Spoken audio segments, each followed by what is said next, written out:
Hello दोस्तों, स्वागत है आप अपने चैनल में। मैं हूं हसीब। आज का जो वाक़या है वो है दिल्ली से हज़रत निज़ामुद्दीन स्टेशन से एक ट्रेन निकलती है। तारीख़ है 1 मई 2013। 1 मई 2013 को जब दिल्ली से मुंबई के लिए ट्रेन रवाना होती है, उसमें एक प्रीति राठी नाम की लड़की चढ़ती है। जो सैकड़ों लोग चढ़े थे, उसके बीच एक प्रीति नाम की लड़की थी जो चढ़ती है। बात से बेखबर थे कि एक लड़का अपना चेहरा छुपाए उसी बोगी में बैठा है जो उसी के साथ सफ़र कर रहा है। उतरकर वह स्टेशन पर प्लेटफॉर्म पे जाती रहती है बाहर निकलने के लिए, स्टेशन से बाहर निकलने के लिए। तो उसके पिता और मौसी काफ़ी आगे निकल चुके होते हैं और थोड़ी पीछे रह जाती है प्रीति राठी। तो जल्दी जल्दी में प्रीति राठी चलने लगती है ताकि वो अपने पिता और मौसी के पास पहुंच जाए, लेकिन भीड़ इतनी ज़्यादा थी कि उतनी तेज़ी से वो नहीं चल पा रही थी। तो अचानक से उसके पीछे उसके कंधे पे एक हाथ आता है। वो मुड़ के देखती है तो एक लड़का था और वो लड़का के हाथ में एक च्यवनप्राश का डब्बा था जिसे उसके चेहरे पे मार देता है। प्रीति राठी कुछ समझ ही नहीं पाती और उसके फेस पे कुछ पानी जैसा लगता है जिससे कम नहीं होती। तो प्रीति राठी अपने पिता को बुलाती है, अपने लड़खड़ाते हुए ज़ुबान में बोलती है कि मुझे पेन और एक डायरी दी जाए। तो और पेन और वो डायरी वो आंख बंद कर कर अपने पिता के सामने ही, पिता वहीं पे बाजू में खड़ा था, उनके सामने ही एक डायरी और पेन में अब बंद आँखों से, सोचिए जब उस बच्ची पे जब वो गुजर रहा था, वो बोल नहीं पा रही थी, तो वो लिख कर अपने दर्द बयां की कि उसे अंदर से ऐसा लग रहा है कि कुछ इतना ज़्यादा तकलीफ़ हो रहा है कि उसे जीने का जी नहीं चाह रहा है, दिल नहीं कर रहा है कि उसे शांति मिल जाए। और ये लिखती है कि मेरा क्या कसूर था, मैं तो उसे जानती तक नहीं थी कि कोई एक लड़का था जो मुंह पे रुमाल बांध रखा था और उस पानी जैसा कुछ मेरे फेस पे डाला और मैं यहाँ कहाँ हूँ अपने पिता से पूछ रही थी। तो उसके पिता भी रोने लगते हैं और उसको फिर डॉक्टर लोग बाहर कर। उसके बाद क्या होता है कि पूरे हंगामा ये धीरे धीरे पूरे देश में फैल जाता है। ये 1 मई 2013 का वाक़या था और ये लगभग 1 महीना हो चुका था। लगभग 1 जून तक आते आते प्रीति राठी दम तोड़ देती है।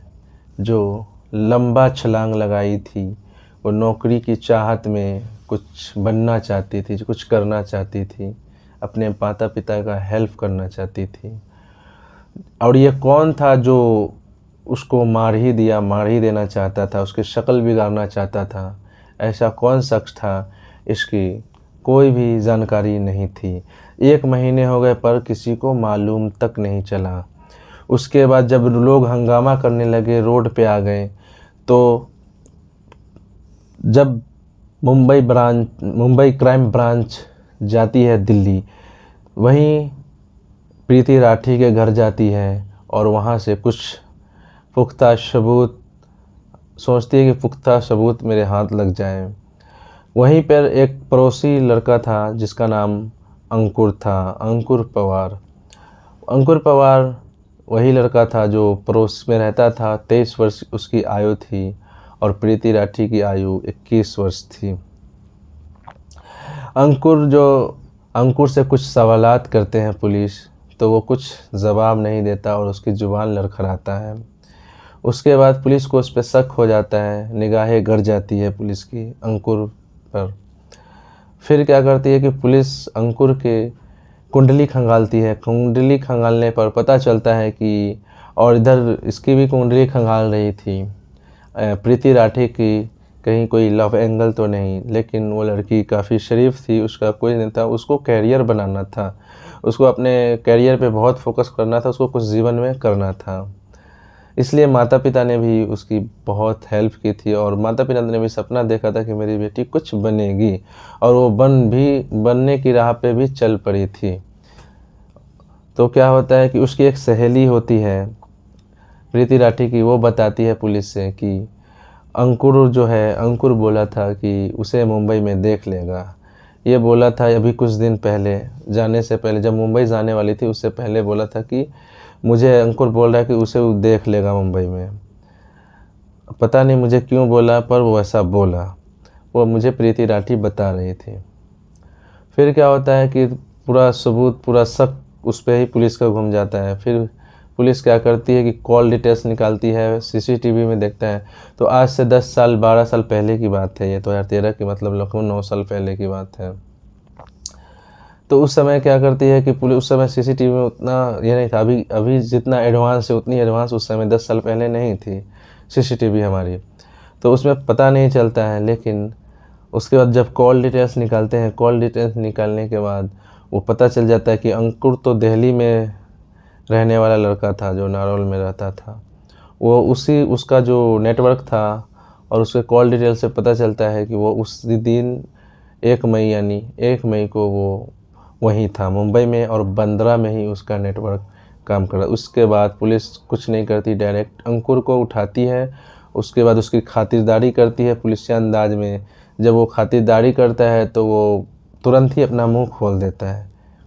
मुंह खोलने के बाद बोलता है कि हाँ, मैंने उसके फेस पे तेज़ाब फेंका है। वो पानी जैसा जो था वो तेज़ाब एसिड था। तो बोला तुमने उसके फेस पे क्यों फेंका, क्या दुश्मनी था? तो बताता है कि मेरी मम्मी पापा हमेशा बोलते थे कि वो प्रीति को देखो, वो कितना आगे बढ़ गई, कितना पढ़ रही, कितनी होशियार, तू कैसा, वो लड़की होकर उसको नौकरी लग गया, वो मुंबई जा रही है जॉब करने, नौसेना में नर्स में जॉब लगा था, और तू नालायक नकारा है, दोस्तों के साथ घूमता है। इससे मुझे जलन कुरन हुआ। उससे मैं शादी करना चाहता था और चाहता था कि वो मेरी गुलाम बन कर रहे।